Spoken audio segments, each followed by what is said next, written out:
So what is a Chinese broadsword?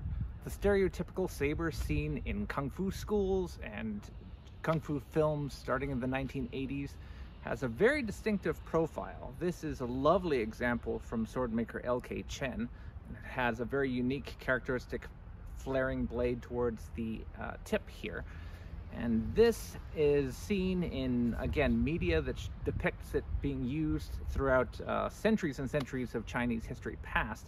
But that's not actually particularly historically accurate. If we take a gander back and we look at what the historical military sabers were going back into, let's say, the Ming and into the Qing dynasty, there were a variety of sabers that were worn. Those were the preferred military type of sabers, and they were worn from the waist and called Dao. So those type of swords didn't have any kind of standard blade configuration. They were usually curved, either gently or sometimes more acutely. And even though in the modern days they come in a variety of different names, at the time they were all just called waist sabers. Nowadays collectors have a variety of different names: willow leaf saber, goose quill saber, etc. There's all sorts of different typologies that we've come up with. But if we look at the historical military documents of the time, they're just called Dao, which means just worn from the waist. And those were the standard military sabers worn throughout all of the Qing dynasty coming up into the 19th century. Then as the Qing military began to modernize, several things started to happen. The later part of the 19th century was fraught with revolutions and all sorts of rebellions. The old type of military combat started to go away. Less armor was being worn. Different types of threats were occurring, and blades started to evolve. This particular design, which we now call the Oxtail Sabre or NiuWeiDao, comes in a variety of different forms. Some of them are longer than this, some of them are shorter, some have more acute curves, some are a little bit more straight, some have a bunch of grooves or fullers on the side, others have less. But and there are different configurations of handle and even the type of guard that are used here. But all of them have this characteristic kind of large tip at the end. And it looks like it would be very heavy, but they're actually very nimble because they start at a reasonably thick cross-section here at the shoulder, and they end very, very thin, allowing for tremendous cutting potential. And this is not a military saber, unlike the Dao that we were discussing before. This actually was developed as part of a civilian type of sword, used in either by bandits or militias and that sort of type of inter-village conflict. And this type of saber is particularly good at dealing with very heavy types of textile or layered clothing. When we're talking about campaign season in Beijing in the winter time, it can be minus 40 degrees below zero, either Fahrenheit or Celsius. And this sort of blade seemed to become very popular in the middle of the 19th century, right around the time that the Qing was going through a tremendous sort of upheaval. Several things started to happen at the same time, leading to this sword, which we were calling the NiuWeiDao, or Oxtail Sabre, getting a new name.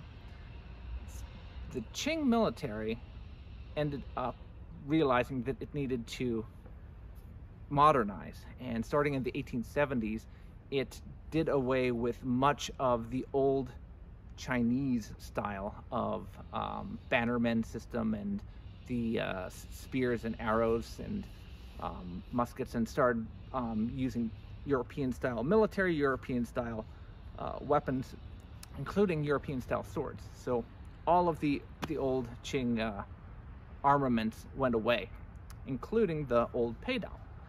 As a result, in the latter part of the 19th century, much of what you would consider Chinese swords ended up being done away with from an institutional point of view.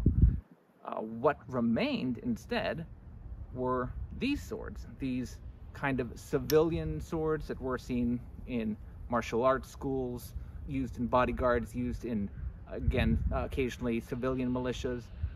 This and a couple other designs ended up becoming even more popular even though they had no official military capacity use.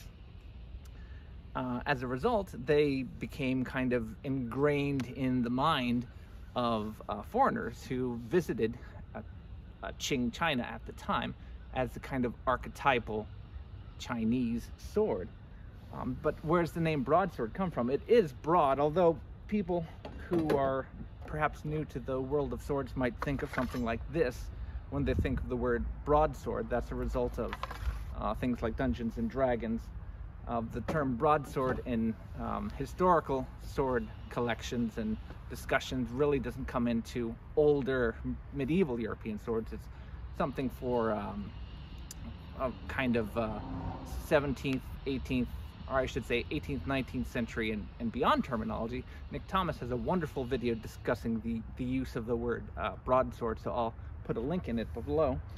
Broadsword actually comes, again, it's mostly in use as a British term from the kind of 18th century onwards, and it's actually used to distinguish from lighter swords, such as small swords or a sword like this, a spadroon, that are very light in the cut, light in the foible of the sword, and can refer to any sort of sword that has a heavy presence in the cut, whether it's curved or straight, which means even a sword like this, a cavalry saber, could be considered a broadsword. This made its way into British English and by extension into American English, as evidenced by an account by future President Abraham Lincoln when he ended up nearly in a sword duel. He sent this note to his second in September 19th, 1842. The weapons will be cavalry broadswords of the largest size, precisely equal in all respects as such as now used by the cavalry company at Jacksonville. So Abraham Lincoln almost had a duel, an honor duel, using broadswords in 1842. And so this terminology continued throughout the end of the 19th century and very early into the 20th century, and it apparently got applied to Chinese swords. And I've done some research with Peter Decker, and the earliest account I can find of it being used was, of all things, in an agricultural journal, the Agricultural Journal of the Cape of Good Hope in January 1907, and it reads in part, some think others plod, but butting is absolutely brains and skill combined. Butting may be successfully accomplished with a broken bottle or a Chinese broadsword, but the best and quickest implement is a sharp knife with knowledge behind it. So it's a little confusing today, but the terminology of 19th century, 18th and 19th century Britain led to swords that had large cutting power here being called broadswords, of which this is certainly one. And by the time that vocabulary was being used and looked at late Qing China, this was the standard Chinese looking sword, because the rest of the military swords by that point were either German or French designs. And as a result, this became the holdover Chinese sword. And so while it is broad, it's not particularly thick, and it's not called broad just because it's broad. It's called broad because it's a heavy cleaving blade rather than a thin, light, small sword blade. And there you have it. Still, you know, by 1982, this was called a Chinese broadsword. Until next time, see ya.